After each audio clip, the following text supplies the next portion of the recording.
வணக்கம் அன்பு நண்பர்களே, இன்றைய ஆயுதழுத்து நிகழ்ச்சிக்கு உங்கள் அனைவரும் அன்போடு வரவேற்கிறேன்.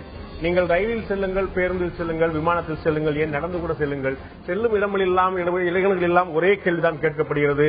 ஜெயலலிதாவுடைய வழக்கு என்ன ஆகும், தீர்ப்பு என்ன ஆகும் உங்களுக்கு தெரியுமா? அவர் இப்படி சொல்லியிருக்கார், இவர் இப்படி சொல்லியிருக்கார், இந்த ஊடகத்தில் இப்படி போட்டிருக்கார்கள், இந்த நாளில் இப்படி போட்டிருக்கிறார்கள், இவர்கள் அப்படி சொல்கிறார்கள்.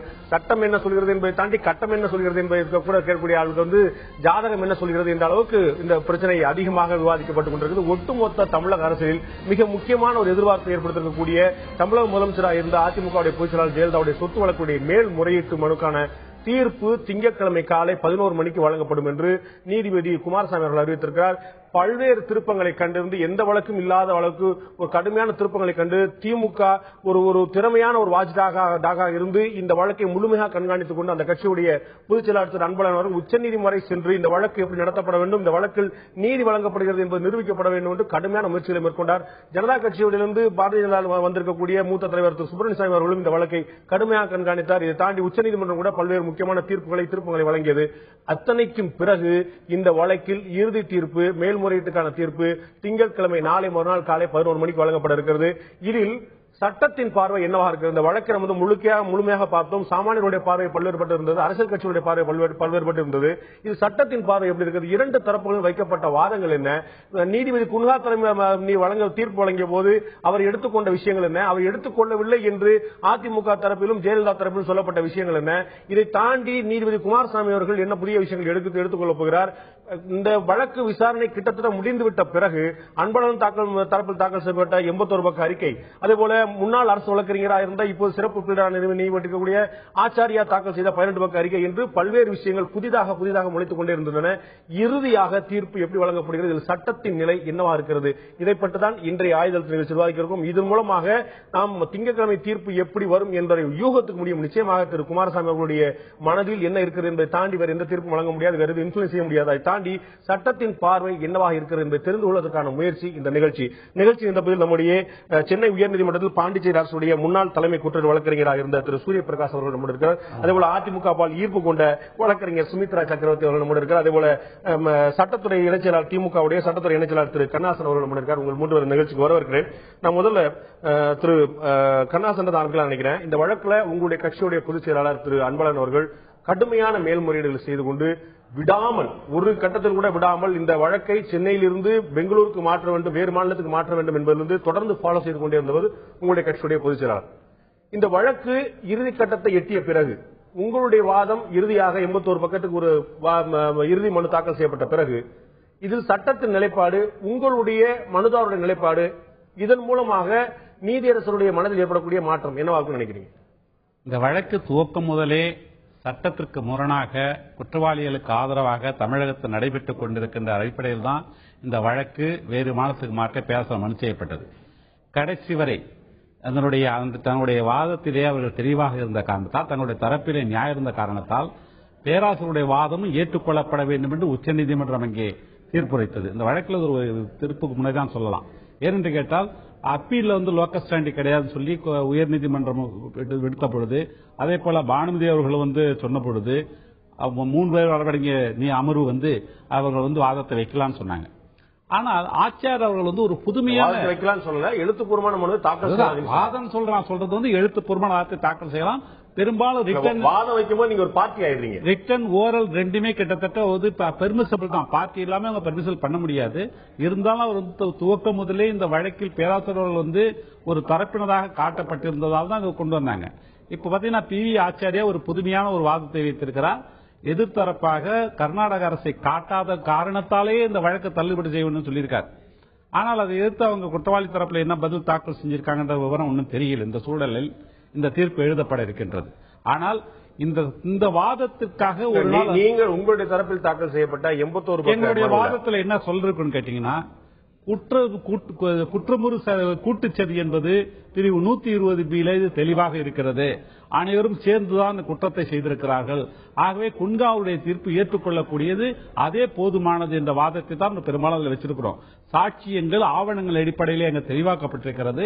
இது சொத்து குவிப்பு வழக்கு பிரிவு 13(1)E 13(1)D மற்றும் 120B IPC முதல் குற்றவாளிக்கும் 2, 3, 4 குற்றவாளிக்கு இந்த பிரிவுகள் இல்லாமல் குற்ற உடந்தை என்ற பிரிவு 109 ஈத்தாசா பிரிவின்படியும் இவர்கள் தண்டிக்கப்பட வேண்டியவர்கள். அதற்கான குற்றத்தை அவர்கள் புரிந்திருக்கிறார்கள். அதற்கான ஆதாரங்கள் இருக்கின்றதை அந்த வாதத்தில் தெளிவாக 120B எவ்வளவு தூரத்துக்கு மேலோட்டாக போகுது குற்றச்சதி கூட்டுச்சதி அப்படிங்கிறது நம்ம பார்க்க வேண்டிய விஷயமா இருக்குது. திருமதி சுமித்ரா சக்கரவர்த்தி, அதிமுக தன்னுடைய பொதுச்செயலாளர் தரப்புல தாக்கல் செய்யப்பட்ட பதில் மனுக்கள் போதிய திருப்தியை அளிக்கவில்லை என்பதால் தான் நீதிபதி குன்ஹா அவர்களுக்கு எதிரான ஒரு தீர்ப்பை வழங்கினார். சாட்சியங்கள் அவர் நிரூபிக்கவில்லை அப்படின்னு சொல்லிட்டு இப்ப அப்பீல்ல போகும்போதுமே கூட நீதிபதி குமாரசாமி அவர்கள் இரண்டு தரப்புக்குமே எதிரான பல்வேறு கேள்விகளை பல்வேறு சந்தேகங்களை வைத்தார். குன்ஹா எதுல திருப்தி அடையல, ஆனால் குமாரசாமி எதில் நிறைவடைந்து விடுவார் என்று அதிமுக பொதுச்செயலாளர் தரப்பு எதிர்பார்க்கிறது. அதாவது முக்கியமா இந்த வழக்கு பாத்தீங்கன்னா அதிமுக தரப்பில் இது ஒரு புனையப்பட்ட அரசியல் காழ்ப்புணர்ச்சியால் போடப்பட்ட வழக்கு என்பதை ரெண்டு விஷயம். குன்ஹா வழங்கிய தீர்ப்பில் உங்களுடைய தரப்பு ஏற்றுக்கொள்ளப்படவில்லை.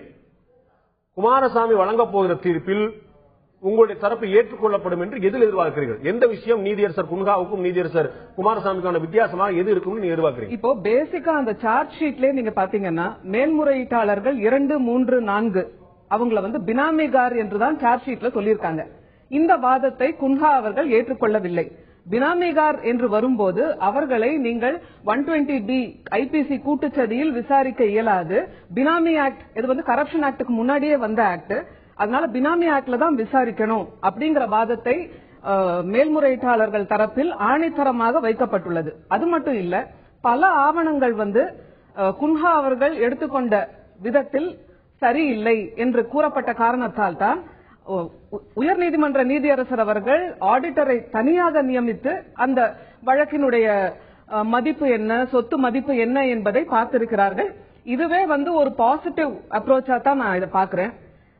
வழக்கின் தரப்பில் நம்ம பார்த்தோம்னா குன்ஹா அவர்களுடைய தீர்ப்பில் தனியான ஒரு கணக்காயரை நியமித்து ஒரு ஆடிட்டரை நியமித்து அவர் பார்க்கிறார் அப்படிங்கிறது உங்களுக்கு ஒரு பாசிட்டிவான விஷயமா தெரியுதா? கண்டிப்பா. ஏன்னா குன்ஹா அவர்களுடைய தீர்ப்பில் ஏதேதோ சட்ட சிக்கல்கள் இருப்பதால் தான், சட்டப்படி அது நிரூபணம் செய்யப்படாததால் தான் உயர்நீதிமன்றம் அப்பீல் என்று வரும்போது நாம் இருக்கிற எவிடன்ஸும் நம்மளுடைய கிரவுண்ட்ஸ் ஆஃப் அப்பீல், நம்மளுடைய பேப்பர்ஸ் இதெல்லாம் வச்சுதான் ஒரு தீர்ப்புங்கிறத வழங்குவாங்க. எப்பவுமே அப்பீல் நடைமுறை என்பது அதுதான். அதையும் மீறி ஒரு கணக்காயரை நியமித்து தனியாக அந்த திருப்தி ஏற்பட வேண்டும், தனக்கு அந்த குன்ஹா அவர்களுடைய தீர்ப்பில் இருக்கிறது உறுதி செய்ய வேண்டும் என்று உயர்நீதிமன்றம் முடிவெடுத்ததால் தான் அந்த கணக்காயரை அப்படி நீங்க எப்படி சொல்ல முடியும்? கணக்கார் நியமித்திருக்காங்களே தவிர அதுல சரியில்லை சொல்லி எப்படி சொல்ல முடியும்? அவங்க ரொம்ப குறைவா மதிப்பிட்டு இருக்காங்க. ஏற்கனவே குன்ஹா இன்னும் கூடுதலான மதிப்பு கூட முடிவு எடுக்கலாம் இல்லையா? எல்லாத்துலயும் 20% விழுக்காடு தள்ளுபடி பண்ணி அவர் போட்டிருக்காரு. ரெண்டுக்கு நடுவுல குற்றவாளிகள் தரப்புலையும் சரி இல்லாட்டி அரசு தரப்புலையும் சரி ரெண்டுக்கும் இல்லாம வேற ஒரு கணக்குல கொண்டு வந்திருக்காரு. இன்னமும் இந்த எண்ணிக்கை அதிகரிக்கணும் கூட அப்படி இல்ல, ஆரம்பத்திலிருந்தே இல்ல, அப்படி இல்ல. வழக்கு வரும்போது இந்த சொத்துக்கள் அனைத்தும் மிகைப்படுத்தி காட்டப்பட்டன என்பதை ஆணித்தரமான வாதுரையாக வைத்திருக்கிறார்கள். அதை நீதிமன்றம் ஏற்றுக்கொள்ள 66 கோடி என்பதை குன்ஹா அவர்கள் 56 கோடியா 10 கோடி ஏற்றுக்கொள்ளலை. அவர் ஏற்றுக்கொள்ளலை. சகோதரி சொன்னாங்க இந்த மாதிரி இரண்டு தரப்புல நீதிபதி ஒரு சரியான முடிவெடுக்க ஒரு கணக்கார் நியமித்திருக்கிறார். இவங்க 10,000 ரூபாய் சொன்னதை 10 ரூபான்றாங்க. இரண்டுக்கு நடுவில் பெரும் வித்தியாசம் இருக்கிறது. அதை அந்த கணக்கார் சொல்லி ஏற்றுக்கொள்ளார். ஆக எப்படி குறைத்தாலும் 56 கோடின்றது எவ்வளவு சமாதானம் சொல்ல போறான்றது அவங்க தெளிவாக்கவே இல்லை. திரு சூரியபிரகாஷ் கேட்கிறோம், இதுல இந்த மேல்முறையீட்டுக்கு சென்ற பிறகு ஒரு 3 முக்கியமான திருப்பங்கள் ஏற்பட்டதா நினைக்கிறேன். சுமித்ரா சக்கரவர்த்தி அவர்கள் சொன்னது போல புதிதாக ஒரு ஆடிட்டர் நியமிக்கப்பட்டிருக்கிறார். இப்ப அவருடைய ஆடிட்டிங்ல என்ன மாதிரியான ஒரு மதிப்பீடுக்கு வர போறார் அப்படிங்கிறது ஆச்சாரியா ஒரு மனு தாக்கல் செய்திருக்கிறார். அதுல புதிதாக என்ன குற்றம் சாட்டப்பட்டிருக்கு, இல்லாட்டி வேற என்ன இன்டர்பிரேஷன் கொடுக்கப்பட்டிருக்கு அப்படிங்கிறது அன்பழகன் தரப்புல இறுதி மனு தாக்கல் செய்யப்பட்டிருக்கு. அதுல என்ன குற்றச்சாட்டு சொல்லப்பட்டிருக்கு, அதுல என்ன இன்டர்பிரேஷன் பண்ண முடியும். இந்த 3 விஷயங்கள் அதற்கான பதிலை குற்றவாளிகள் தரப்பில் சொல்ல முடியாமலே போகும்போது அவர்களுக்கு ஒரு வாய்ப்பு மறுக்கப்பட்டு நினைக்கிறீங்களா? இந்த ரெண்டையும் எப்படி காம்பன்சேட் பண்ண? கண்டிப்பா இதுல வாய்ப்பு மறுக்கப்பட்டிருக்கிறது முன்னாள் முதல்வருக்கு. அதுல சந்தேகமே கிடையாது. உச்சநீதிமன்றம் சரியான ஒரு அநீதியை தான் முன்னாள் முதல்வருக்கு இழைச்சிருக்கதாக நான் நினைக்கிறேன். ரொம்ப சிம்பிள் ரீசன், நீங்க ஆச்சாரியாவை அவங்க அப்பாயிண்ட் பண்றாங்க. ஆச்சாரியா கர்நாடகா அரசு ஓகே எனிவே நியூ ஸ்பெஷல் பிபின்னு ஒருத்தர் அப்பாயிண்ட் பண்ண சொல்றாங்க. அவர் ஆச்சாரியாவை கர்நாடகா கவர்மெண்ட் அப்பாயிண்ட் பண்ணது. அவர் அப்பாயிண்ட் பண்ணும்போது அவர் வித்தின் 2 days 48 hours அவர் ரிட்டர்ன் ஆர்குமெண்ட் கொடுக்கறாங்க. அவர் கொடுக்குற ரிட்டர்ன் ஆர்குமெண்ட் ரிபட் பண்றதுக்கு அக்யூஸ்டுக்கு கான்விக்டுக்கு இது இருக்கா இல்லையா? நீங்க இதை மாத்திரம் பாருங்க. அப்படிதான் தோணுது, அப்படிதான் நானும் ஏற்கனவே சொல்லப்பட்ட குற்றச்சாட்டுகள் தான் உங்களுக்கு. நீதியரசர் குன்ஹாவுடைய வழக்காடு மன்றத்தில் சொல்லப்படாது என்ன புதிய குற்றச்சாட்டு அதுல வந்துற போது இல்ல குற்றச்சாட்டுகள் இல்ல. இவரு ஃபர்ஸ்ட் இவர் என்ன சொல்றாரு, எடுத்தவனே வந்து அடுத்த அவுட் ஸ்டேட் வந்து இந்த அப்பீலே வந்துட்டு it has to be dismissed limited சொல்லுவாங்க. It has to be dismissed limited for the simple reason சொல்றாங்க. சொல்றாங்கல்ல அத பார்த்து வந்து இல்ல வந்துட்டு இந்த அப்பீல் மெயின்டைன் பண்ணி சொல்றதுக்கு ஜெயலலிதா அவர்களுக்கு வாய்ப்பு தரணுமா இல்லையா? ஏற்கனவே சொன்ன காரணங்கள் இல்ல இல்ல ஜெயலலிதா இல்ல சரியா புரியல. லார்ஜர் பெஞ்ச் சொன்னது என்னன்னு கேட்டீங்கன்னா அவர்களும் பதில் மனு தாக்க பிறகு எதிர்த்தரப்பும் அது அப்பல் என்ற மேல்முறையாற்றலார்களும் அதற்கு பதிலை தாக்கல் செய்யவில்லை சொல்லியிருக்காங்க. தாக்கல் செய்ய உத்தரவு தெளிவா சொல்லியிருக்கிறாங்க. எனக்கு நினைவு இல்ல இருக்கு எனக்கு வந்து தெளிவாக இருக்கிறது. ரிட்டர்ன் சப்மிஷன் அப்பலன்ஸ் போடணும்னு இருக்கு. குற்றம் சாட்டப்பட்டவர்கள் தரப்புல வந்து இது இருக்கு. ஐ டவுட் இருக்கு தெளிவா இருக்கு. இல்ல இல்ல இருக்கு நான் பார்த்திருக்கிறேன். அப்படின்னா ரொம்ப இயல்பா இவங்க தாக்கல் பண்ணிருப்பாங்களே. அதான் அது என்னன்னு தெரியல. ஆனா இருக்கு அதுல இவர் தாக்கல் செய்த பிறகு உங்களுக்கு ஒரு வாய்ப்பு இருக்குன்னு சொல்லும் போது 100% இயல்பா வந்து அவங்க இப்ப வந்து பெரிய ஆபத்துல இருக்கக்கூடிய அவங்க தான். அது வந்து வெளியே வரும் அவங்க தான். தீர்ப்பு இருக்கு. லார்ஜர் பெஞ்ச் தீர்ப்புல இருக்கு. அந்த நகல் கூட இவங்க பெறல. அந்த நகல் பெறாம இவங்க எப்படி சொல்ல முடியும்? நகல் கொடுத்திருப்பாங்க. இல்ல இவங்க பதில் சொல்லணும். ரிஜிஸ்டர் ஒரு காப்பி அவங்க வாங்கிக்கலாம். இருக்க முடியாது. காப்பியை வாங்கலாம். பட் ரீசனபிள் ஆப்பர்ச்சுனிட்டி தரணும் இல்ல. இவங்க சொல்றது வந்து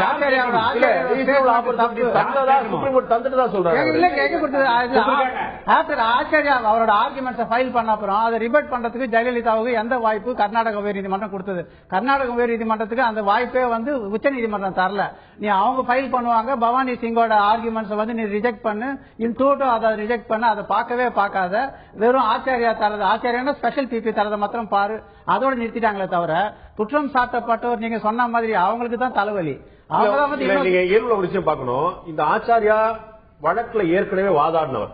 இப்ப திடீர்னு கொண்டு சூரிய பிரகாஷ் கொண்டு நல்ல வழக்கறிஞர் இவர் எப்படி இன்டர்பிரட் பண்ணுவார்னு தெரியாம இருக்கும். அதனால பார்க்கலாம். இதே ஆச்சாரியா ஏற்கனவே இதே வழக்குல வழக்காடியவர். அவர் என்னென்ன பாயிண்ட்ஸ் வச்சிருப்பார் அப்படிங்கிற எல்லாருக்குமே தெரிஞ்ச விஷயம். அவருடைய பாயிண்ட்கள் ஏற்கனவே விசாரணை நீதிமன்றத்தால் ஏற்கப்பட்டு தான் இந்த தண்டனை வழங்கப்பட்டது. இல்ல ரெண்டு ஆஸ்பெக்ட் இருக்கு. ஒன்னு கொஸ்டின் ஆஃப் ஃபேக்ட், இன்னொன்னு question of law. Question of fact வந்துட்டு ஓகே இது கொஸ்டின் இல்ல இருக்க சான்ஸ். கொஸ்டின் ஆஃப் ஃபேக்ட் இல்ல சம்திங் சொல்றது ப்ரொசீஜரல் லான்னு ஒன்னு இருக்கு. நீங்க வந்துட்டு question of fact question of law both are different. வேணா வந்துட்டு ஃபேக்ட்டுக்கும் வந்து லாக்கும் அதுக்கும் சம்பந்தம். ப்ரொசீஜரல் லா எத்தனையோ கேஸ்ல வந்து டெக்னிக்கலாவே நாங்க அடிச்சிருவோம்.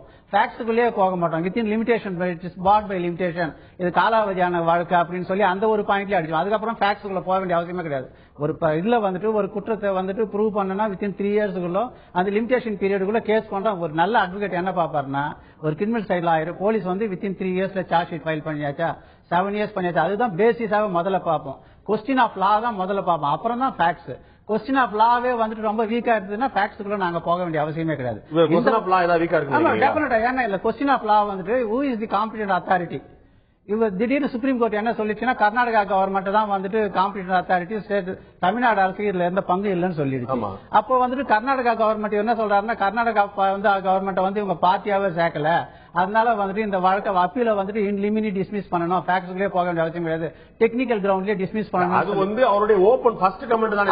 அதுக்கப்புறம் 18 பக்கம் சொல்றாரு. ஃபர்ஸ்ட் கமெண்ட் நீ கொஸ்டின் ஆஃப் லா அதுக்கப்புறம் அவர் 18 பக்கம் சொல்றாரு. கொஸ்டின் ஆஃப் லாவே காலினா அப்புறம் ஃபேக்ட்ஸ்க்குள்ள போக வேண்டிய அவசியமே கிடையாது. அவர் என்ன சொல்றாரு ஃபேக்ட்ஸ்லயே நீ பார்க்காத வெறும் கொஸ்டின் ஆஃப் லாவை பாரு.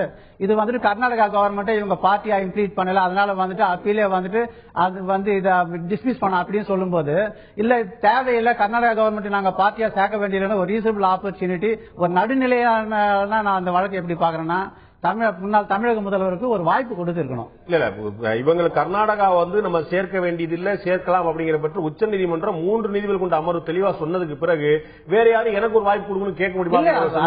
அதுதான் சொல்றேன் நான். அதனாலதான் வந்துட்டு அநீதி வைக்கப்பட்டதுன்ற நீங்க வந்துட்டு question of law Karnataka government is பார்ட்டின்னு வந்து சொல்லிட்டாங்க பெஞ்சில.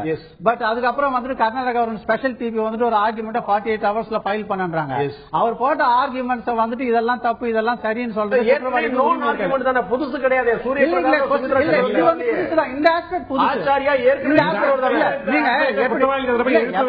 இவங்க இதுவரைக்கும் பேசியிருந்தா சாஸ் பேசியிருந்தா இவங்க ஏன் கோர்ட்டுக்கு போயிடக்கூடாது? முக்கியமான கேள்வி. நம்ம வந்து இங்க சூரிய பிரகாஷோ சக்கரவர்த்தி இவங்களை நீங்க எழுப்பக்கூடிய விஷயத்தை வந்து ஏன் அரசு தரப்பு அதிமுக தரப்பு எழுப்பு அப்படிங்கிற கேள்வி எழுது. நான் வழக்கறிஞர் திரு கண்ணாசன் கேட்க விரும்புறேன். இதுல வந்து 4 முக்கியமான அம்சங்கள் நான் சொன்னோம். திருமணம் ஒன்று, அப்புறம் கட்டடங்களின் மதிப்பீடு ஒன்று, அதற்கு பிறகு கூட்டு செய்தி ஒன்று, இன்னொன்று வந்து நம்ம நமது எம்ஜிஆருக்கான சர்க்குலேஷன் அவங்களுடைய சந்தாபத்தி. இதுல நம்ம முதல்ல திருமணம் அப்படிங்கிற எடுத்துக்கிட்டோம்னா திருமணத்துக்கு வந்து கிட்டத்தட்ட ஒரு 6.5 கோடி ரூபாய்க்கு வந்து செலவாயிருக்குன்னு சொல்லிட்டு அரசு தரப்பு குற்றம் சாட்டுறாங்க. ஆனா இவங்க சொல்லி ஒண்ணுமே இல்ல, எங்க தரப்புல இருந்து ஒண்ணுமே இல்ல, எல்லாமே பெண் வீட்டார் தரப்புல தான் பண்ணாங்க, எங்களுக்கு வந்து மொத்தமா வந்து ஒரு 29 லட்சம் ரூபாய் 30 லட்சம் ரூபாய்க்கு செலவாச்சுன்னு சொல்லி சொல்றாங்க. இரண்டுக்கும் இடையில் நீதியரசர் குன்ஹா அவர்கள் 3 கோடி செலவாயிருக்கும் என்று எதிர்பார்க்கப்படுகிறது அப்படின்னு சொல்லிட்டு அவர் ஒரு கணக்கு போட்டு அந்த 3 கோடி அக்கௌண்ட்ல கொண்டாங்க. இந்த ஒன்று அரசு தரப்பை ஏற்கணும், இல்ல குற்றம் சாட்டப்பட்டவர்கள் தரப்பு ஏற்கணும். ரெண்டுக்கும் நடுவுல நான் ஒரு முடிவுக்கு வர்றேங்கிறது சரியான விஷயமா இருக்குமா? அதாவது சொத்து குவிப்பு வழக்குகளை பொறுத்தவரை எல்லாருக்கும் புரியாத ஒரு புதிய விஷயம் என்னன்னு கேட்டீங்கன்னா, சொத்து குவிப்பு வழக்கை பொறுத்தவரை அரசு தரப்பு அதை சாட்சி ஆவணங்கள் அடிப்படையில் செய்யும். உதாரணத்துக்கு ஒரு கட்டடம் கட்டினா பொதுப்பணித்துறையினுடைய மதிப்பீடு எடுத்துக் கொள்ளப்பட வேண்டும் சொல்லுவாங்க. பொதுப்பணித்துறை என்ன செய்வான்னு கேட்டீங்கன்னா, அவங்க அரசு செலவுக்கு என்ன பார்த்தீங்கன்னா கட்டுவாங்க. சில சமயத்தில் அதற்காக குறைவான தொகையில அது வீடு கட்டியிருக்கலாம், இல்ல அதிகமான தொகையை கட்டியிருக்கலாம். அப்படி இருக்கும் பொழுது எதை எடுத்துக்கொள்ள வேண்டும் என்ற ஒரு இயல்பு வந்து அந்த நீதிபதிக்கு உண்டு. அதுதான் நான் கேட்கிறேன். இவர்கள் தரப்பு நாங்க 29 லட்சம் ரூபாய் தான் செலவு செஞ்சோம் சொல்லி சொல்ல, அவர்கள் தரப்பு அரசு தரப்பு 6.5 கோடி ரூபாய் செலவு பண்ண சொல்ல, நீதியரசர் வந்து 6.5 கோடிக்கும் போகாம 29 லட்சத்துக்கு போகாம 3 கோடி என்ற முடிவுக்கு வருகிறார். இவங்க மேல்முறையீடு போகும்போது இதுதான் சொல்றாங்க. என்ன ஆவணங்கள் வந்து அரசு தரப்பில் குறியீடு செய்யப்பட்டது, அதுக்கு எப்படி வாய்மொழி சாட்சியங்கள் ஏற்றுக்கொள்ளப்பட்டது, அந்த வாய்மொழி சாட்சியங்கள் அதிமுக காரெல்லாம் வந்து நாங்க தான் பண்ண சொல்லி சொல்றாங்க. அதிமுக தொண்டர்கள் சொல்றாங்க, அதிமுக இல்ல அதுல வந்து விளம்பரங்கள், வாட்சி வாங்கினது, ஒரு IAS ஆபீசர் போய் வாங்கிட்டு வந்தது, எல்லாமே செய்யறாங்க. எல்லாமே செஞ்சுட்டு யார் மூலம் செஞ்சாங்க, எங்கெங்க பணம் போச்சு, இவங்க இதெல்லாம் மதிப்பிட்டு தானே அரசு தரப்பு வந்து 6.5 கோடி வருது. அததான் ரெண்டு பேர் ஜஸ்ட் அந்த ஈக்குவிட்டி. ஒரு நீதிபதியினுடைய கடமை என்னன்னு கேட்டீங்கன்னா, சொல்லக்கூடிய சாட்சியங்களில் சிறந்த சாட்சியத்தை ஏற்றுக்கொள்ளக்கூடியதுதான். அதனாலதான் சிறந்த சாட்சியம்னா இந்த பக்கமும் அந்த பக்கம் போவாங்க, நடுவில் ஒரு புது சாட்சியம் உருவாக்குறது. உச்சநீதிமன்ற வழிகாட்டு அடிப்படையில் சொத்து மதிப்பீடுகள் செய்யும் போது அல்லது சொத்து குவிக்கப்பட்ட சொல்லக்கூடிய அமௌண்ட்ல வந்து அதிகபட்சம் 20% வரைக்கும் தள்ளுபடி பண்ணலாம் சொல்றாங்க. அப்ப 6.5 கோடி சொல்லிருக்காங்கன்னா இதுல ஒரு 20% கழிப்பு சொன்னா புரிந்து கொள்ள முடியும். 6.5 கோடியும் கிடையாது, 29 லட்சம் கிடையாது, 3 கோடி என்ற எண் எப்படி முடிவு இருக்கக்கூடிய ஆவணங்களின் அடிப்படையிலும் அந்த ஆவணங்களை உறுதியூட்டக்கூடிய சாட்சிகளின் அடிப்படையிலும் தான் அதை மதிப்பீட கொண்டு வர முடியுமே தவிர இவரா தானா மொத்தமா அவங்க சொல்றதையும் சொல்லி ஏற்றுக்க முடியாது. சொத்து குவிப்பு வழக்குகள் பெரும்பாலான வழக்குகளில் அந்த சாட்சியங்கள் ஆவணங்களின் அடிப்படையில் தான் அது அமையாது. புதுதா வந்து சொல்லிட்டு இவங்க சொல்றது எனக்கு தெரியல சொல்லிட்டு போக முடியாது. எந்த ஆவணங்களை சாட்சியங்கள் உறுதியூட்டுகிறார்களோ அந்த சிறந்த சாட்சியங்களை மட்டும்தான் நீதிபதி எடுத்து அதை கணக்கில் எடுத்துக்கொள்ள முடியும். இதுதான் சொத்து குவிப்புடைய அடிப்படையும், அதுதான் பேசிக் வேற கூட. உங்களுக்கு அதை தவிர்த்து அவங்க சொல்றது இவங்க சொல்றதெல்லாம் வந்து சொல்றது அதிகமாக அவர் மிக தெளிவா எடுத்திருக்கிறார். இந்த வழக்கில் வந்து இந்த திருமண சொத்து செலவை பொறுத்தவரை குன்ஹா மதிப்பீட்டுக்கு காரணங்களை மிக தெளிவா சொல்றாரு. இல்ல இந்த காரணங்களை பூரா மதிப்பிட்டு தானே வந்து வருமான வரித்துறை வந்து கணக்கு செய்யுது. அதே மாதிரி லஞ்ச ஒழிப்புத்துறை வந்து பதிவு செஞ்சுட்டு 6.5 கோடி ரூபாய் செலவு அவங்க குற்றச்சாட்டு. இதுல நாளிதழ்களை வந்து முழுப்பக்க விளம்பரம் உட்பட எல்லாத்துக்கும் கட்டணம் எவ்வளவு தெரியும், அது தெரியும் தான் சொல்றாங்க. ஒன்னு அதை ஏற்றுக்கணும், அதை ஏற்றுக்கலையே. அதாவது சொத்து மற்ற சாட்சியங்கள் பல சொத்து குவிப்பட கொஞ்சம் டிஃபிகல்ட்டானது. எப்படின்னு கேட்டீங்கன்னா, இதை வந்து ஆவணம் வெறும் வாய்மொழி சாட்சியங்கள் ஏற்றுக்கொள்ள முடியாது. ஆவணங்கள் அடிப்படையில் அந்த சாட்சி அமைய வேண்டும். அந்த ஆவணங்கள் முழுமையாக கிடைத்திருக்க வேண்டும். அந்த கிடைக்கக்கூடிய ஆவணங்கள் அடிப்படையில் தான் வந்து ஒரு நீதிபதி முடிவெடுக்க முடியும். இப்ப காவல்துறை சொல்லுது லஞ்ச ஊழல் சொல்லுறதுக்காக அதை முழுவதும் ஏற்றுக்கொள்ள வேண்டிய அவசியம் அவங்களுக்கு கிடையாது. அதே சமயத்தில் குற்றவாளி தரப்பு சொல்லக்கூடிய ஏற்றுக்கொள்ள வேண்டிய அவசியம் அவங்களுக்கு அரசு தரப்பு அதிகமா எஸ்டிமேட் பண்ணிருக்கா நீங்க நினைக்கிறீங்களா? இல்ல, அது சில வழக்குகள்ல இருக்கலாம். அதை வந்து அதுக்குதான் என்ன பெஸ்ட், அதுக்குதான் அவர் என்ன பண்றாரு, 66 கோடி உங்க போட்டதை 56 கோடி தான் எடுத்துக்காரு. 10 கோடி ரூபாய் வந்து அவங்க ரிபேட் பண்றாங்கன்னு கேட்டீங்கன்னா இந்த டிஸ்கவுண்ட் எல்லாம் சேர்ந்து தான் வருது நீங்க சொன்னக்கூடியதெல்லாம். அது மட்டும் இல்லாமல் ஏற்றுக்கொள்ள முடியாத சாட்சியங்களை அவர் தள்ளுபடி செஞ்சிருக்காரு. உங்களுடைய பார்வை? அதாவது இந்த திருமணம் என்பது தமிழ்நாட்டை பொறுத்தவரை பெண் வீட்டார் செய்வது என்பது மரபு. அப்படி சொல்ல முடியாது. ஒவ்வொரு சமூகத்தை இந்த குறிப்பிட்ட இந்த திருமணம் சமூகம் மறவர் சமூகத்துல வேற மாதிரி, கல்லர் சமூகத்துல வேற மாதிரி, ஒவ்வொரு சமூகத்திலும் ஆக முடியாது. ஒவ்வொரு சமூகத்தை சேர்ந்தவள் நான் என்பதால் நான் வந்து அணித்தரமாக சொல்கிறேன். பெண் வீட்டார் தான் திருமணத்தை செய்வார்கள். உங்களுக்கு தெரியும், திரு ராம்குமார் அவர்கள் பெண்ணுடைய சகோதரர் வந்து நான் தான் செலவு செஞ்சு ஒரு 29 லட்சம் ரூபாய்க்கு ஒரு கணக்கு காட்டுறாரு, நான் தான் பண்ணேன். அது வந்து ஒரு நகலை தான் காட்டுறாரு. ஒரிஜினலை காட்டுங்க நீதிமன்றம் பலமுறை கேட்டும் விசாரணை அதிகாரிகள் பலமுறை கேட்டும் ஒரு முறை கூட கொண்டு வரல. அப்ப இவங்க வந்து செலவு செஞ்சதுக்கான நான் தான் செலவு செஞ்சங்கிறத சொல்ல பல சாட்சிகள் நாங்க தான் கொண்டு பணம் கொடுத்தோம், நாங்க தான் அழைப்பிதழ் முதலமைச்சரா இருந்த ஜெயலலிதா தரப்புலதான் பல சாட்சிகள் சொல்லியிருக்காங்க. திருமணத்தை நான் செய்யும் போது இந்த மாதிரியான விஷயங்களை எதுவும் நான் எதிர்பார்ப்பதில்லை. நம்ம திருமணம் செய்யறோம், இதுல இப்படி ஒரு பிரச்சனை வரப்போகுது, அதனால சாட்சிகளை நாம் சேகரித்து வைக்க வேண்டும் அப்படிங்கிற எண்ணத்தோட யாரும் திருமணம் செய்வதில்லை. உட்பட்டு திருமணம் பண்ணா யாருமே எட்டி பார்க்க போற கூட கிடையாது. ஆனா உங்க சத்துக்கு மீறி பண்ணும் போது உங்க பக்கத்து வீட்டுக்காரே கம்ப்ளைண்ட் பண்ணுவாரு, நேற்று வரைக்கும் சும்மா இருந்து இவ்வளவு பணம் எங்க வந்து தெரியலன்னு ரொம்ப இயல்பான சந்தேகம் வரும். ஏன்னா பெண் வீட்டார் வந்து சாதாரண ஆளும் கிடையாது. நடிகர் திலகம் சிவாஜி கணேசனுடைய பேத்திக்கு திருமணம் நடக்கும் போது அவருடைய அந்தஸ்துக்கு தக்க மாதிரி தான் அந்த திருமணம் நடைபெற்று இருக்கிறது. செலவு செஞ்சாங்க பெண் வீட்டுல செலவு செய்யப்பட்டதுங்கிறது நிரூபிக்கப்படல, அவ்வளவுதான் மேட்ரு. இப்ப 6.5 கோடியா 29 லட்சமா தாண்டி 3 கோடி ஏன் முடிவு பெறாருன்னு பெண் வீட்டார் இந்த செலவு செய்தார்கள் என்று நிரூபித்திருந்தால், உங்களுடைய தரப்பு நிரூபித்திருந்தால் இந்த பிரச்சனையே கிடையாது. அதை நிரூபிக்கல. பல ஆவணங்கள் எங்கள் தரப்பில் நாங்கள் தாக்கல் செய்த ஆவணங்களை கீழமை நீதிமன்றம் ஏற்றுக்கொள்ளவில்லை. அது இந்த அப்பீலில் அப்பலன்ஸோடைய கவுன்சில் வந்து சீனியர் கவுன்சில் ரொம்ப தெளிவாக அதை கோடிட்டு காட்டியிருக்கிறார். எந்தெந்த ஆவணங்கள் நாங்கள் தாக்கல் செய்தோம், எதெல்லாம் ஏற்றுக்கொள்ளப்படவில்லை, எஸ்டிமேஷன் எதற்கெல்லாம் அதிகமாக கொடுத்திருக்கிறார்கள், பெண் வீட்டார் செய்த செலவு என்ன என்பதை ஒரு கால்குலேஷனோட நம்ம வந்து அப்பீல்ல போட்டு கொடுத்திருக்காங்க. இந்த திருமணத்தை பொறுத்தவரைக்கும் பெண் வீட்டார் செய்தார்கள் அப்படிங்கறத தாண்டி மணமகன் வீட்டில் செய்யப்பட்டது, வளர்ப்பு மனுக்காக செய்யப்பட்டது சொல்லும் போது ஒவ்வொன்றுக்கும் ஒவ்வொரு செலவுக்கும் நடந்த செலவுகள் வந்து கண்கூடு. இதற்கு எவ்வளவு ஆயிருக்குங்கிறத வந்து ஏற்கனவே அவர்கள் வந்து இங்க வந்து ஆய்வு நடத்தி தான் இவ்வளவு ஆயிருக்கும் சொன்னாங்க.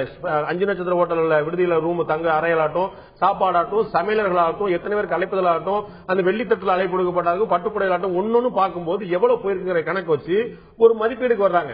இந்த மதிப்பீடு அடிப்படையில் இவங்க சொல்றாங்க இந்த மதிப்பு இந்த செலவு செஞ்சது பூரா என்ன பத்திரிகைகள் சென்றது பூரா அதிமுக பொதுச்செயலாளர் தரப்புல இருந்து, செலவு செய்யப்பட்டது பூரா இவங்க தரப்புல இருந்து. இதுதான் இவங்க சொல்லக்கூடிய குற்றச்சாட்டு.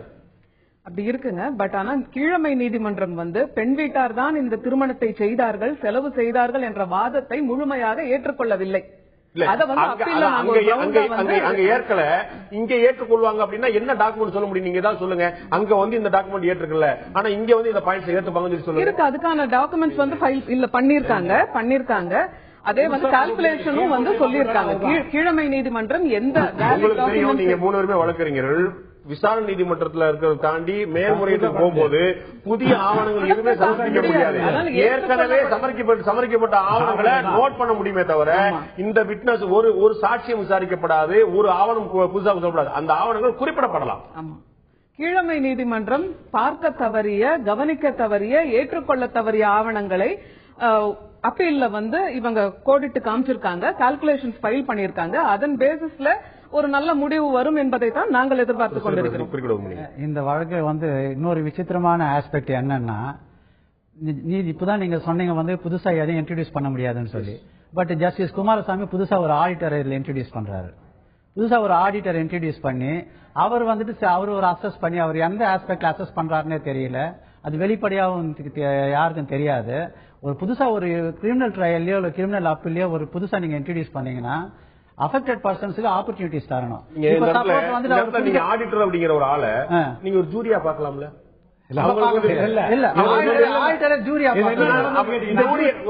இந்தியால வந்து ஜூரி சிஸ்டத்துக்கு வேலையே கிடையாது. அவருக்கு என்ன ரைட்ஸ் இருக்கு நீங்க சொன்னீங்க, எல்லாருக்குமே தெரியும். லீகலா வந்துட்டு அவருக்கு முன்னாடி என்ன ரெக்கார்ட்ஸ் இருக்கோ அதை மாத்திரம். செகண்ட் திங் வந்து பிரிவென்ஷன் ஆஃப் கரப்ஷன் ஆக்ட். இது ஐ விட்னஸோ இது அது சம்பந்தம் எல்லாமே அந்த ரெக்கார்ட்ஸ். அந்த ரெக்கார்ட்ஸ் புதுசா எப்படி இதுல வந்து வெறும் வங்கி கணக்குகள் மட்டும் இல்லாம பல பண பரிவர்த்தனை நடந்திருக்கு. பல கட்டடங்கள் வந்து மதிப்பீடு செய்யப்பட்டிருக்கு. அப்ப வந்து ஒரு கம்பெனி ஆரம்பிக்கப்பட்ட போதும் அந்த ஒரு கட்டடம் இருக்கும்போது திருமணம் ஆகும் போது இவ்வளவு செலவு, பந்தலுக்கு இவ்வளவு செலவு, மணமகன் வீட்டுக்கு இவ்வளவு செலவு, தங்க விடுதிக்கு இவ்வளவு செலவு, நாளிதழ் விளம்பரங்கள் செலவு பிரிக்கும் போது ஒரு ஆடிட்டர் கூட்டு ஒரு கன்சல்டேஷன் ஒரு suggestion. Auditor is not an expert. பந்தலுக்கு எவ்வளவு ஆகும், கல்யாணத்துக்கு சாப்பாடுக்கு எவ்வளவு ஆகும் அவர் சொல்ல முடியாது. அவர் கணக்குல சரியா தப்பு இருக்கா ரைட் கரெக்டா இருக்கான்னு ஆடிட்டர் சொல்ல முடியும். இப்ப வந்து இல்ல உங்களுக்கும் எனக்கும் யாருக்குமே தெரியாத ஒரு விஷயம் என்ன, ஆடிட்டருடைய சஜஷனை எவ்வளவு தூரத்துக்கு அவர் கொண்டு வர்றாரு, ஆடிட்டரை எந்த இடத்துல பயன்படுத்த போறாருங்கிறது யாருக்குமே தெரியாது.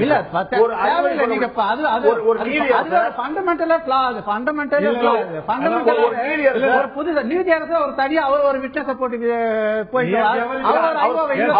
பண்ண போறாருன்னு சொன்னா தான் நீங்க புது அதாவது அந்த வழக்கு நடக்கும் பொழுது மேல்முறையீடு நடக்கும் பொழுது அவர் எதுக்கு அப்பாயிண்ட் பண்றாங்கன்னு எனக்கு புரியல. அவர் என்ன பண்ண போறாரு?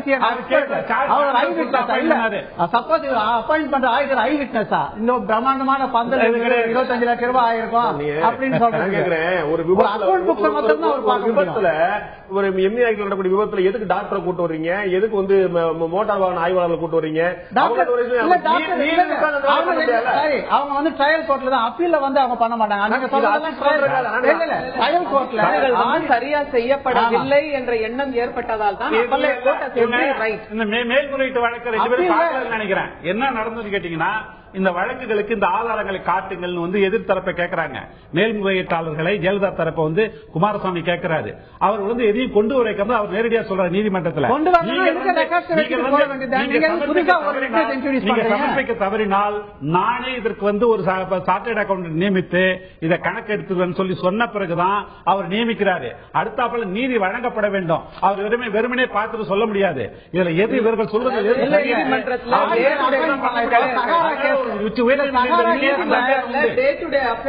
நீதியரசர் அவர்கள் பாஸ் செய்யும் ஒரு கமெண்ட் எல்லாம் எடுத்துக்கொண்டு இதனால் தான் அப்பாயிண்ட் செய்தார்கள். உங்களுடைய பார்வையில நீதியரசர் அவர்கள் ஒரு ஆடிட்டரை நியமித்து சரி நினைக்கிறீங்க?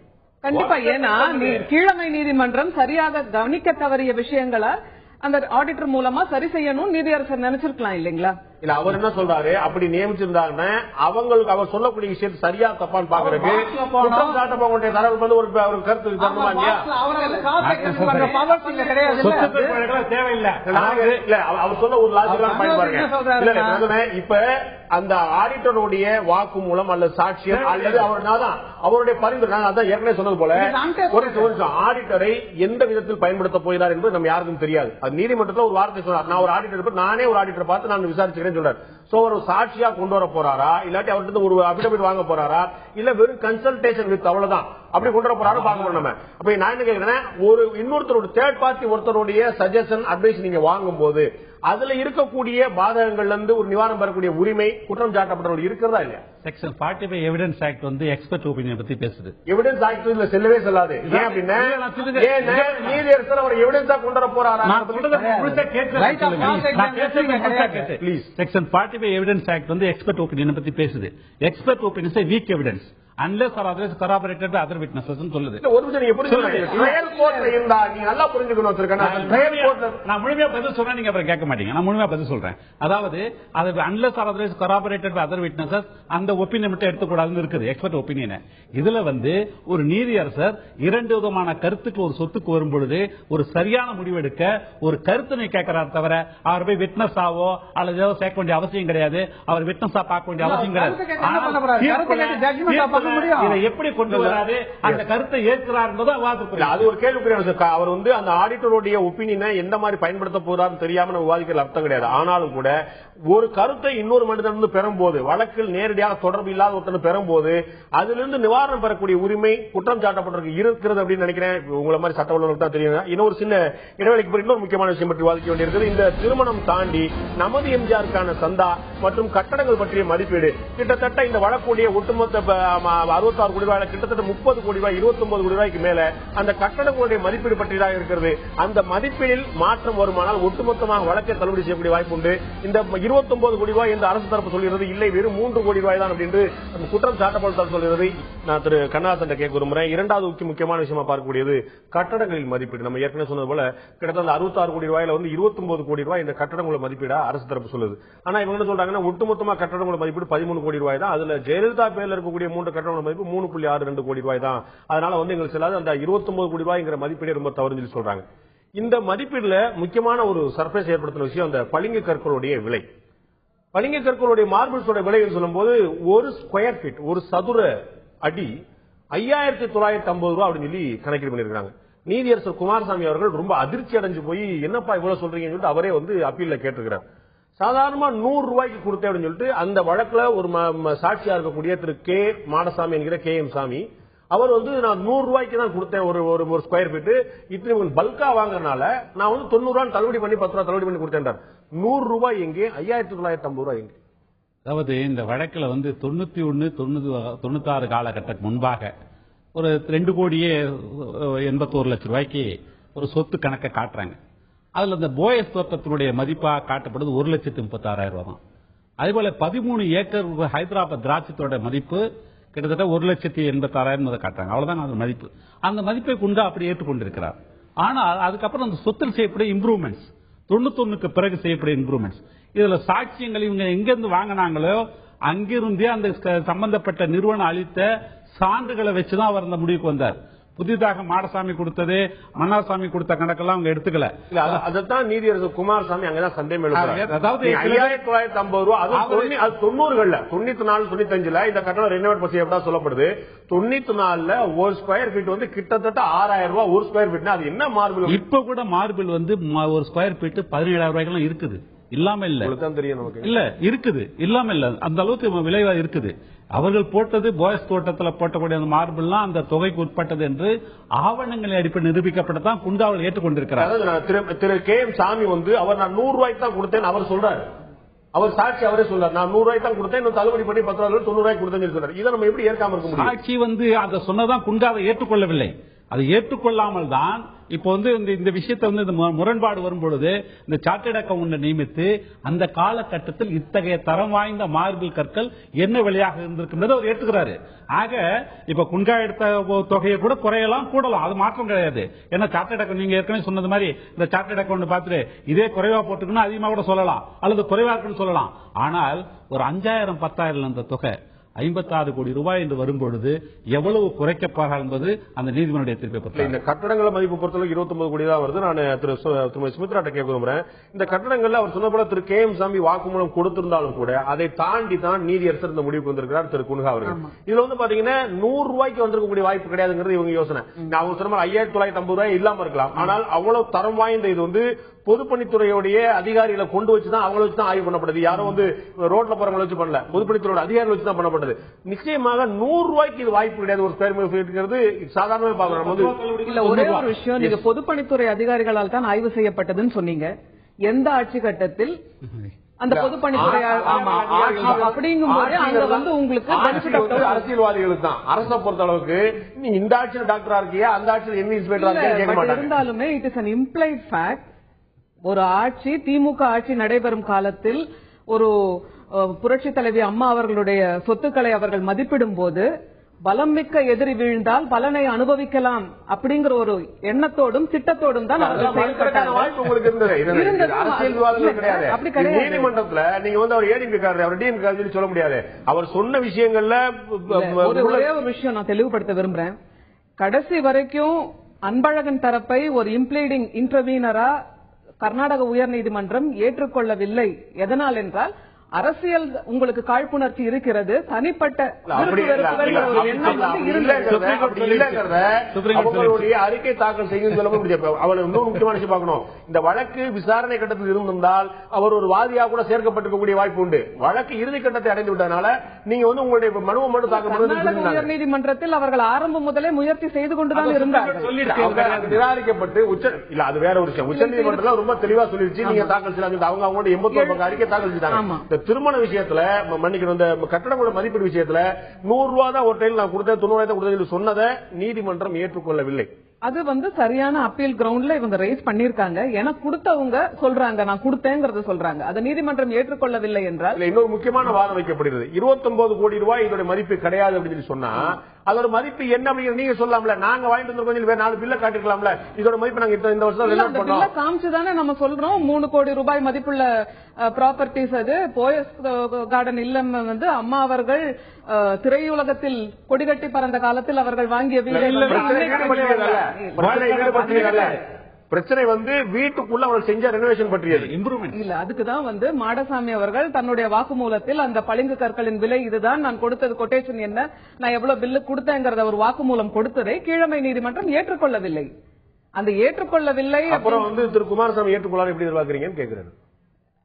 அப்படி இல்லைங்க. இப்போ ஒரு அப்பீல் அதேதான் நீங்களே இப்ப பேசும்போது சொன்னீங்க 5000 ரூபாய் எப்படி வருங்கிற அதிர்ச்சியை தெரிவித்தாருங்கிறத இப்ப நம்ம பேசும்போது விவாதத்துல சொல்றோம். 17,000 டைல்ஸ் இருக்கின்றார். அது எனக்கும் தெரியாதுங்க. அவர் வாங்கி இருக்கலாம், இல்ல அவங்களுடைய தரத்துக்கு இருக்கலாம், நமக்கு அதெல்லாம் தெரியல. பட் ஆனா 100 ரூபாய்க்கு நான் ஒரு பளிங்கு கல்லை விற்பனை செய்தேன் என்று ஒரு விற்பனைதாரர் சாட்சி சொல்லும் போது கீழமை நீதிமன்றம் அதை ஏற்றுக்கொண்டிருக்க வேண்டும். அதான் அப்பீல்ல நாம் தெளிவாக சொல்றோம், ஏற்றுக்கொண்டிருக்க வேண்டும் அப்படின்னு நம்ம சொல்ல முடியாதுல்ல.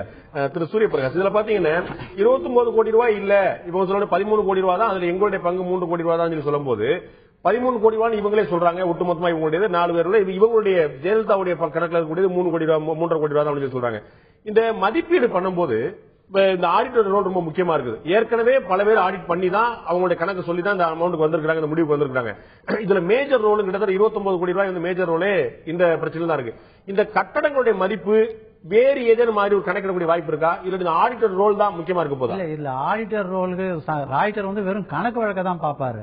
இல்ல எவ்வளவு இருக்கு அப்படிங்கிற ஒரு எஸ்டிமேஷன் சார் என்ஜினியர்ஸ் அது கனெக்டட் ஆடிட்டரோட வேலை ஜாப் வேற, இந்த இன்ஜினியர்ஸோட வேலை அவங்க எல்லாமே சாட்சி சொல்லி முடிச்சிட்டாங்க. இப்போ இது வந்த வழக்கு ஊழல் தடுப்பு சட்டத்துல வர வழக்கு. இது வேற இந்த சாதாரண கொலை கேஸ் ஹத் கேஸ் மாதிரி ஒரு வழக்கு கிடையாது. அது ஐ விட்னஸஸ் தான் அதுல இம்பார்ட்டன்ஸ். இதுல எல்லாமே ரெக்கார்ட்ஸ். அவங்க என்ன ஜெயலலிதா தரப்புல என்ன ப்ரூவ் பண்ணோம்னா வருமானத்துக்குள்ளதான் நாங்க இந்த சொத்தை சேர்த்தோம். ஒரே ஒரு ஆஸ்பெக்ட், ஒன்லி ஆஸ்பெக்ட் என்னன்னா அந்த வருமானத்தை அந்த பர்டிகுலர் பீரியட்ல அவங்களோட வருமானம் எவ்வளவு, அவங்க அந்த சொத்து கணக்கு எவ்வளவு மீதி அவ்வளவுதான். அதுதான் அதை மாத்திரம் தான் பார்க்க போறாங்க. அவங்க நீதிபதியோட அவங்கள சாட்டிஸ்ஃபை பண்ணிட்டா இதுல எதுவும் இல்லீகலே கிடையாது, வித்தின் அவர் இன்கம் லிமிட் தான் நாங்க இந்த சொத்தை சேர்த்தோம். ஈவன் 1 ரூபி அதிகமா காட்டினாலும் அஃபென்ஸ் தான். நீங்க அதுக்கு 10 கோடி 20 கோடி கூட அதிகமா காட்ட வேண்டிய அவசியமே கிடையாது. ஆமா,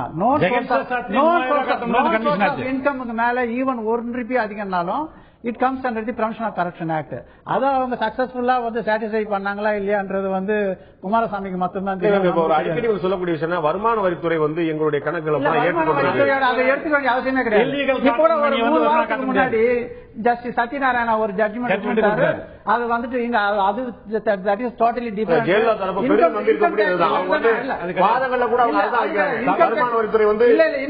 இன்கம் டாக்ஸ் அக்செப்ட் பண்ணதுனாலே இவங்க தட் இஸ் டிஃபரண்ட். அவங்க ஏற்கனவே அது ஏகப்பட்ட ஜட்ஜ்மெண்ட்ஸ் இருக்கு. இன்கம் டாக்ஸ் இவங்க என்ன சொல்றாங்கன்னா இதே ஊழல் தடுப்பு துறை ஊழல் கண்காணிப்பு துறை வருமான வரித்துறையில் அப்பீலேட் போயிட்டு அவங்க ட்ரிபியூனலுக்கு போய் இந்த மாதிரி இந்த மணி நீங்க ஏற்றுக்கொள்ளக்கூடாது, இல்ல நாங்க ஏற்றுக்கொள்ள சொல்லிட்டு ஜெயலலிதாவுடைய வருமான கணக்கு ஏற்றுக்கொள்ளப்பட்டது. ஹைகோர்ட்ல எல்லாம் செட்டில்டு லீகல் பொசிஷன் என்னன்னு சொன்னா இன்கம் டாக்ஸஸ் இவங்க குற்றம் மாற்றவர்கள் இது பண்ண வேண்டிய அவசியமே கிடையாது. இது டோட்டலி டிஃபரண்ட். வருமான வரித்துறை என்ன முடிவெடுத்ததுங்கிறத எடுத்துக்காது. இன்னொரு முக்கியமான பிரச்சனை திருமதி சுமித்ரா, 14.1 கோடி ரூபாய் நமது எம்ஜிஆருக்கான சந்தால வந்ததுன்னு சொல்லிட்டு உங்களுக்கு தெரியும். இந்த வழக்குல பல திருப்பங்கள் முதல்ல சந்தா நாள்லாம் எரிஞ்சு போச்சு சொல்லி சொன்னாங்க, அப்புறம் காணும் சொல்லி சொன்னாங்க, அதுக்கப்புறம் கிடைச்சிருச்சுன்னு சொன்னாங்க, அப்புறம் அதுதான் எதுன்னு சொல்லி சொன்னாங்க, பல்வேறு திருப்பங்கள் கண்டது. நீதியரசர் குன்ஹா அவர்கள் கடுமையான அதிருப்தி இதெல்லாம் சொன்னார். நீங்க எந்த மாதிரி எல்லாம் நீங்க டாக்குமெண்ட்ஸ் காட்டுறீங்க அப்படிங்கிற ரொம்ப வருத்தமா இருக்குன்னு சொல்லிட்டு இதுல ஒரு மிக முக்கியமான வருத்தம் சொன்னார். இந்த சந்தா முறைங்கிறது கிட்டத்தட்ட 99க்கு பிறகுதான் நமது எம்ஜிஆர் அறிமுகப்படுத்தப்பட்டதுங்கிற ஒரு தரப்பு வேற சொல்லப்படுது. அப்ப 91ல இருந்து 96க்குள்ள அந்த பிரச்சனை இருக்கும்போது 99ல கொண்டு வரப்பட்ட ஒரு சந்தா முறையை எப்படி உள்ள கொண்டு வர முடியும் நினைக்கிறீங்க?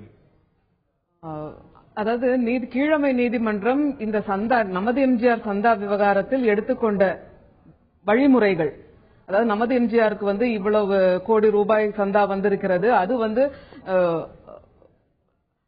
அம்மா புரட்சி தலைவி அம்மா அவர்களுடைய சொத்தில் சேர்க்கப்படும் எடுத்த ஒரு விஷயமே தவறு. ஏன்னா நீங்க சொன்ன மாதிரி 1991 96 வரை இவர் ஒரு முதலமைச்சராக இருந்த காலகட்டத்தில் இவருடைய வருமானம் என்ன? நமது எம்ஜிஆர் அக்கௌண்ட் டீல் பண்ணிட்டு இருந்தது சசிகலா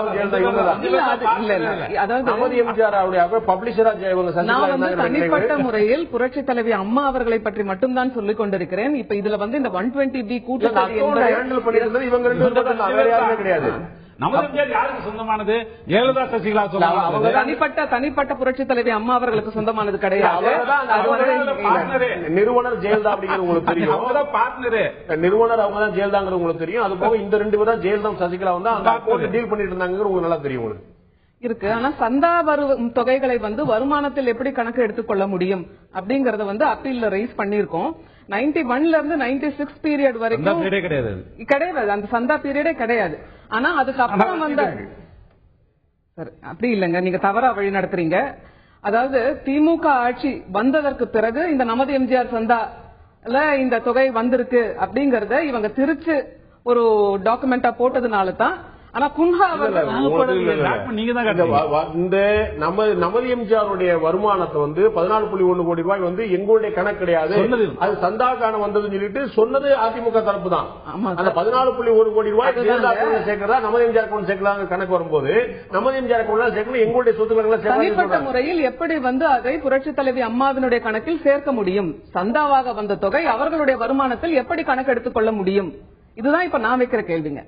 அதாவது தனிப்பட்ட முறையில் ஜெயலலிதா அவர்களுக்கோ புரட்சி தலைவி அம்மா அவர்களுக்கோ இல்லை மேல்முறையீட்டாளர் 2 சசிகலா அம்மா அவர்களுக்கோ இவர்கள் பெயரில் நமது எம்ஜிஆர் என்ற ஒரு பத்திரிகையில் வந்த சந்தாவை இவர்களுடைய வருமானமாக எப்படி, அது கட்சியினுடைய வருமானம், அதை வந்து எப்படி இவங்களுடைய வருமானமா எடுத்துக்கொள்ள முடியும்? நீதிமன்றம் எப்படி எடுத்துக்கோ? ஊழல் வழக்கை பொறுத்த வரைக்கும் இந்த பார்டன் ஆஃப் ப்ரூஃப்ன்றது வந்து குற்றவாளி தரப்புல மட்டும்தான். அவங்க தான் வந்து ஆவணங்களை வைத்து தாக்கல் செய்யணும், டிஸ்ப்ரூவ் பண்ணணும். மற்ற அரசு தரப்பு கவலைப்படைய வேலை கிடையாது. ஆனா இதுல வந்து என்னன்னு கேட்டீங்கன்னா, இந்த சந்தா காலகட்டம்ன்றது அவங்க வசூல் பண்றதே கிடையாது. திடீர்னு வந்து இந்த வழக்குல வந்து கர்நாடகத்துக்கு போகும்போது ஒரு டிஃபென்ஸ் எடுக்கிறாங்க. இது வந்து நமது எம்ஜிஆர் சந்தா, இது எங்க ரெசிப்ட் கொண்டாடவே இல்லை, நீங்க ஏற்கனவே சொன்ன மாதிரி எரிஞ்சு போச்சு, காணா போச்சு, திடீர்னு ஒரு நாள் கொண்டு வந்து காட்டுறாங்க. அவைகள் எல்லாம் புதிதாக எழுதப்பட்டவையாக இருந்ததுன்றத அவர் நீதிபதி கண்டுபிடிக்கிறார். கண்டுபிடிச்சு ஏன்னா ஒரு டாக்குமெண்ட்ஸ் கடமை ஏற்றுக்கொள்ள நீதிபதி பார்வையில உன்னை கொடுக்கறான்னு ஏற்றுக்க முடியாது. அந்த ஆவணம் ஒரு உண்மையான ஆவணமானது பரிசுக்கூடிய அதிகாரம் அவருக்கு உண்டு. அதுபடி பார்த்துட்டு அதுக்காக தான் அவரை ஏற்றுக்கொள்ள. ஒரு கட்டத்தில் அவங்க என்ன சொல்றாங்கன்னா, ₹1 மதிப்புள்ள ஒரு பேப்பரை 15,000 10,000 கொடுத்து யாராவது வாங்குவாங்களான்னு நீதியரசர் கேட்கிறாரு. ஆனா உங்களுக்கு இயல்பு தெரியும், திமுக தலைவர் கையில இருந்து ஒரு புக்கை வாங்கணும்னு ஆசைப்பட்டோம்னா ₹100 புக்கு நம்ம 5,000 கொடுப்போம், 6,000 கொடுப்போம், தலைவர் கையில இருந்து வாங்குறங்கிற ஒரு மகிழ்ச்சிக்காக. அது போல கொடுத்து வாங்குறது ஒரு இயல்பு தானே, பெரிய அதிகம் கிடையாது. ₹1 பேப்பருக்கு வந்து 10,000 20,000 கொடுக்குற இயல்பு தானே. தொண்டர்கள் வந்து இயல்பு சாதனை கொடுக்கிறது வேற, அதுக்கு ரசீது கொடுத்து வாங்குறது அதுதான் முக்கியமானது. ரசீது கொடுத்து வாங்கும் பொழுது அந்த ரசீது ஏற்றுக்கொள்ளக்கூடியதான் நீதிமன்றத்தினுடைய பார்வையில். நம்ம சாதாரணமா ரசீது கொடுக்கிறது போறது வேற. ஆனால் நீதிமன்றத்தின் பார்வையில் அந்த ஆவணம் ஏற்றுக்கொள்ளக்கூடியதா இல்லையா முடிவு செய்ய வேண்டியது சொத்து குவிப்பு வழக்கு நடத்தக்கூடிய நீதிபதியுடைய இது. இறுதியாக ஒரு சுருக்கமான கேள்வி தெரிஞ்சுக்கிறோம் திரு சூரியபிரகாஷ். இதுல வந்து 120B குற்றச்செய்தி அப்படிங்கிறது கூட்டு செய்தி அப்படிங்கிறது ஒரு மிக முக்கியமான விஷயமா பார்க்கப்படுகிறது. எனக்கு தெரிஞ்சு முலாயம் சிங் மீதான கேஸ்ல அவங்க குடும்பத்தில் வந்து சொல்லப்பட்ட போது அவங்களுடைய மருமகள் டிம்பிள் யாதவ் வந்து அவங்க மேலே சொல்லப்பட்டது. அப்ப என்ன சொன்னாங்கன்னா, குற்றச்சாட்டு சொத்து குவிச்சதா சொல்லப்பட்டது. அப்ப என்ன சொன்னாங்கன்னா, அவங்க அரசு ஊழியர் கிடையாது, அவங்களுக்கு இந்த பங்கு கிடையாது, அவங்க அந்த பதவியில் இல்லைன்னு சொன்னாங்க. ஆனா அதே போல இங்கேயும் கூட அரசு பதவியில் இல்லாத ஒரு 3 இருக்கிறாங்க. ஆனா ஒரே வீட்டுல இருக்கிறாங்க அப்படிங்கறதுக்காகவே இவங்க 4 பேருக்கு வந்து குற்றச்செயலில் தொடர்பு இருக்கு, இவங்க கூட்டு செய்தி செஞ்சாங்கன்னு சொல்லிட்டு 120B போடுறாங்க. இது போடக்கூடிய வாய்ப்புகள் உண்டா? ஒரு உறவினராக அல்லாமல் அல்லது அவர் ஒன்றாக இருந்த போது ஒரே வீட்டில் குடியிருந்த போது அவர்கள் இது போன்ற பணத்தை சூறையாட வேண்டும், பணத்தை கொள்ளடிக்க வேண்டும் என்ற முயற்சியில் இருந்தாங்க அப்படிங்கறது எப்படி நிரூபிக்க முடியும்? இல்ல, யூகத்தின் அடிப்படையில் வந்து யாருக்குமே தண்டனை தரத்துக்கு எந்த நீதிமன்றத்துக்கு அதிகாரம் கிடையாது. ஒரே வீட்டுல இருந்தாங்க, அதனால இவங்க மொத்தமே கூட்டு சதி பண்ணாங்கன்னு சொல்றது வந்து அது சரியான சட்ட நடைமுறையும் கிடையாது. சசிகலாக்கோ சுதாகருக்கோ இளவரசிக்கோ வேறு நோன் வருமானங்கள் இல்லாத போது கூட்டு சதியை வந்து டைரக்ட் எவிடன்ஸ்ல எப்பவுமே ப்ரூவ் பண்றது ரொம்ப ரொம்ப கஷ்டம். அதனால வந்துட்டு இன்டைரக்டா வந்துட்டு தான் பண்ண முடியும் கூட்டு சதியில. ஒரே வீட்டுல இருந்தாங்க, அதனால வந்து இவங்களுக்கு ஒரு பங்கு இருக்குன்னு சொல்றது வந்து என்ன, இது ப்ரொமோஷன் ஆஃப் கரப்ஷன் ஆக்ட்ல வர அஃபென்ஸ் இது. அதனால வந்துட்டு நீங்க ஈச் அண்ட் எவரி பைஸுக்கு வந்துட்டு அக்கௌண்ட் பண்ணணும். ஈச் அண்ட் எவரி பைஸ் எப்படி வந்தது, இவங்க சொல்ற மாதிரி வந்து கண்ணதாசன் சொல்ற மாதிரி presumption in favour of the prosecution, இந்த இதுல எல்லாம் பிரிசம்ஷனை ரிபர்ட் பண்ண வேண்டியது குற்றவாளிகளோட கடமை. அது குற்றவாளிகள் வந்துட்டு அது எந்த அளவுக்கு அவங்க வந்துட்டு எல்லா ட்ரையல் கோர்ட் ஜட்ஜ்மெண்ட்டுமே வந்து அப்பல்டு பண்றது கிடையாது. 70% of the trial court judgments எல்லாம் வந்துட்டு ரிவர்ஸ் ஆகிறது தான் வந்துட்டு நம்ம நடைமுறை வழக்கம். உயர் நீதிமன்றத்தோட அப்ரோச் வேற மாதிரி இருக்கும், உச்ச நீதிமன்றத்தோட அப்ரோச் வேற மாதிரி இருக்கும். அவங்க அதனால வழக்கு மாறுபடக்கூடிய அப்படி கிடையாது. எப்பவுமே வந்துட்டு வே ஆஃப் அப்ரோச்ன்றது ஒரு கீழ்மை நீதிமன்றம் ஒரு மாதிரி அப்ரோச் பண்ணும், ஹைகோர்ட் ஒரு மாதிரி பண்ணும். அந்த பேசிஸ் ஆஃப் ரெக்கார்ட்ஸ் இந்த இதுல வந்து பியூர்லி ஆன் ரெக்கார்ட்ஸ் தான். இதுல ஐ விட்னஸஸ் எல்லாம் கிடையாது. பொறுத்த வரைக்கும் ஒரு பிரைவேட் பர்சனை கூட கொண்டு வரலாம். என்னன்னு கேட்டீங்கன்னா, ஒரு லஞ்ச பணத்தை வந்து வெளில இருக்கிற புரோக்கர்ட்ட அதிகாரிகிட்ட கொடுத்து விடுன்னு சொன்னா அவரும் அதுல வருவாரு. ஏன்னா 120 வந்து தனிப்பட்ட தனிப்பட்டவங்களே கொண்டு வரலாம். ஆனால் அது முழுமையாக நிரூபிக்கப்பட்டிருக்க வேண்டும். 109 தண்டனை கொடுத்திருக்காங்க. இந்த வழக்குல வந்து 120D என்பது ஒரு வீட்டில் அவர்களுடன் இருப்பதாலே, அவங்களுக்கு ஒரு எய்டா இருப்பதாலே இவர்கள் குற்றம் செய்தவர்கள், இவர்களுடன் சேர்ந்து அவரும்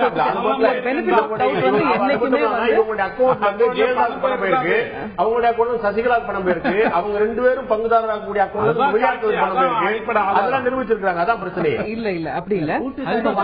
ஆக்டிவ் அபெட்மெண்ட் இல்லாத வந்து கூட்டு செயல கொண்டாட முடியாது. இல்ல, ஜெயலலிதாவும் சசிகலாவும் பங்குதாரலா இருக்கக்கூடிய நிறுவன அக்கௌண்ட்கள்ல பண பரிவர்த்தனை நடந்திருக்கு. அப்ப 2 பேருமே நீங்க ஒரே அக்கௌண்ட் ஹோல்ட் பண்ணிருக்கீங்க ஒரு தெரிய வருது. அந்த அக்கௌண்ட்ல இருந்து ஜெயலலிதாக்கு பணம் போயிருக்குது, அதே அக்கௌண்ட்ல இருந்து சசிகலாக்கு பணம் போயிருக்குது, அதே அக்கௌண்ட்ல விளையாட்டுகளுக்கு பணம் போயிருக்குது. அப்ப இந்த நீங்க உங்க 2 பேருக்கு தொடர்பு இருக்குன்னு சொல்லுவாங்க நீதிமன்றத்துல. நான் முதல்லயே சொன்ன யூகத்தின் அடிப்படையில வந்து தண்டனை தர முடியாது. இந்த அக்கௌண்ட்ல இருந்து அந்த அக்கௌண்ட்டுக்கு பணம். அதுக்கப்புறம் நீங்க தான் சொன்னீங்க யூகத்தினுடைய வாய்ப்பு அரசு தரப்புக்கு தான் செல்லும். யூகம் தவறானது நிரூபிக்க வேண்டிய கடமை யூகத்தின் அடிப்படையில வந்து இதுல வந்துட்டு பிரிவென்ஷன் ஆஃப் கரப்ஷன் ஆக்ட்ல வந்து presumption is always in favour of the prosecution தான். பட் அது ரிபர்ட் இவங்க பண்ணி எவ்வளவு எந்த அளவுக்கு அவங்க ரிபர்ட் பண்ணிருக்காங்கன்றத வந்துட்டு அதை வந்துட்டு லாயர் தொட்டு அதை ஏத்துக்கல. உயர்நீதிமன்றம் வந்து எந்த அளவுக்கு அது சாட்டிஸ்ஃபை ஆகுதுன்றதை நம்ம பொறுத்து இருந்து தான் பார்க்கணும். இறுதியான கேள்வி திரு கண்ணதாசன், உச்ச நீதிமன்றம் வந்து இந்த பவானி சிங்குடைய வழக்குல வந்து நியமித்த செல்லாஜினி சொல்லும் போது ஒரு வார்த்தையும் சேர்த்து சொல்லுது. ஊழல் என்பது இந்த சமூகத்தை பீடித்திருக்கக்கூடிய ஒரு புற்றுநோய் என்பதை மனதில் கொண்டு இந்த தீர்ப்பை வழங்க வேண்டும் சொல்வது. இது எந்த அளவுக்கு நீதிபதி குமாரசாமியோட மனசுல ஒரு இன்ஃபுளுன்ஸ் பண்ணு நினைக்கிறீங்க? இது இந்த ஒபிட்டர் டிக்டான்னு சொல்லுவாங்க. தீர்ப்பினுடைய புறவுரையாக ஒரு நீதியரசர்கள் சொல்லும் பொழுது வழக்கை சாதமாக கீழே முழுமையா படிச்சு பாத்தீங்கன்னா, நீங்கள் அளிக்கக்கூடிய தீர்ப்பினை விரிவாக விளக்கமாக எழுத வேண்டும். இதை வெறுமனே வந்து இவங்க கொடுத்தாங்க வாங்கி வச்சுட்டு போக கூடாது, தீர்ப்புல கொண்டு வரணும். அதற்காக சொல்லும் பொழுதுதான் 2 தீர்ப்புகளை மேற்கோள் காட்டுகிறார். ஒன்று சுப்ரமசாமி எதிராக சிபிஐ வழக்கு, மற்றொன்று மராட்டிய வழக்கு. 2த்திலையும் அவங்க ஏற்கனவே உச்சநீதிமன்றம் சொன்னதை மேற்கோள் காட்டி இப்படி ஊழல் வழக்குகளில் தீர்ப்பளிக்கும் பொழுது கவனத்துடன் கையாள வேண்டும் என்று சொல்லியிருக்கிறார். உச்சநீதிமன்றம் பல்வேறு முறைகளில் சொல்லியிருக்குது. இப்போட பானுமதி கூட அதை ஒரு தடவை சொல்லியிருக்கிறாங்க.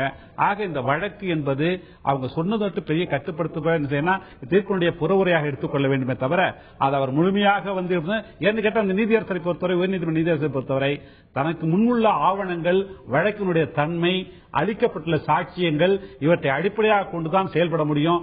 இந்த பெரும்பாலும் இந்த ஊழல் வழக்குகள் பொறுத்தவரை எடுத்துக்கிட்டீங்கன்னா அந்த எதிரி தரப்பு தான் வந்து நிரூபிக்க வேண்டும் தாங்கள் செய்யலன்னு சொல்லி. அரசு தரப்புக்கு அதிகமான வேலை கிடையாது. ஆனால் இவர்கள் சரியான முறையில் தங்கள் தரப்பை நிரூபிக்கவில்லை என்பதுதான் இதுவரை நடந்திருக்கக்கூடிய தெரியுது.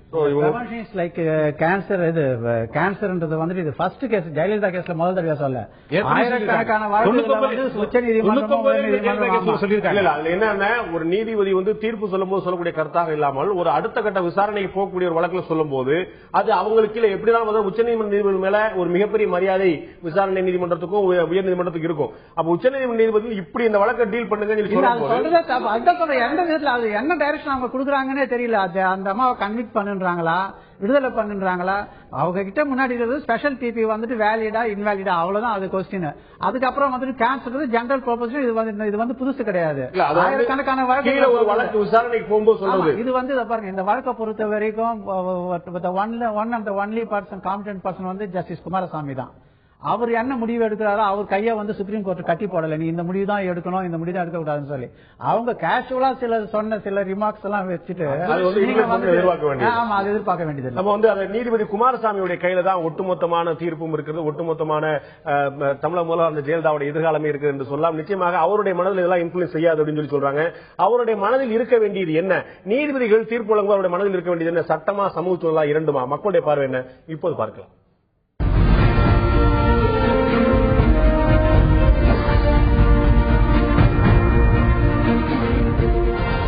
நீதிபதிகள் மனதில் இருக்க வேண்டியது சட்டம் மட்டுமே என்று 71% மக்களும், சமூக சூழல் என்று 8% மக்களும், இரண்டும் சேர்ந்து இருக்க வேண்டும் என்று 21% மக்களும் தெரிவித்திருக்கிறார்கள். நீதிபதிகள் மனதில் இருக்க வேண்டிய தீர்ப்பு சொல்வதற்கு முன்னால் சமூக சூழல் என்று 8% மக்களும், இரண்டும் சேர்ந்தான் என்று 21% மக்களும், சட்டம் மட்டும்தான் நீதிபதியுடைய கவனத்தில் இருக்கக்கூடிய வாய்ப்பு இருக்கிறது என்று 71% மக்களும் தெரிவித்தார். நிச்சயமாக இன்னும் 36 மணி நேரத்தில் தமிழக முதலமைச்சர் அந்த ஜெயலலிதாவுடைய மேல்முறையீட்டு வழக்கின் தீர்ப்பு வர இருக்கிறது. 36 மணி நேரத்துக்கு ஒட்டுமொத்தமாக தெரிந்துவிடும் ஜெயிக்க போவது ஜெயலலிதாவுடைய தரப்பா அல்லது அரசு தரப்பா என்று. இரண்டு தரப்பில் யார் வெற்றி பெற்றாலும் தோல்வி பெற்றாலும் வெல்லப் போவது இறுதி வெற்றி நீதிக்காக இருக்க வேண்டும், நீதி வென்றதாக இருக்க வேண்டும். இந்த நாட்டில் உண்மையான ஜனநாயக முறைப்படி சட்டத்தின் அடிப்படையில் நீதி வழங்கப்படுகிறது என்பதை நம்பும்படியாக சாமானியனும் ஏற்றுக்கொள்ளும்படியான ஒரு தீர்ப்பை நீதிமன்றம் வழங்கும் என்று எதிர்பார்ப்போம். இந்த நிகழ்ச்சியில் கலந்து கொண்ட கருத்து விருந்தினர் 3 பேருக்கும் நன்றி. பார்த்த உங்களுக்கும் நன்றி. மீண்டும் இன்னொரு நிகழ்ச்சியில் சந்திப்போம். அதுவரை நன்றி, வணக்கம்.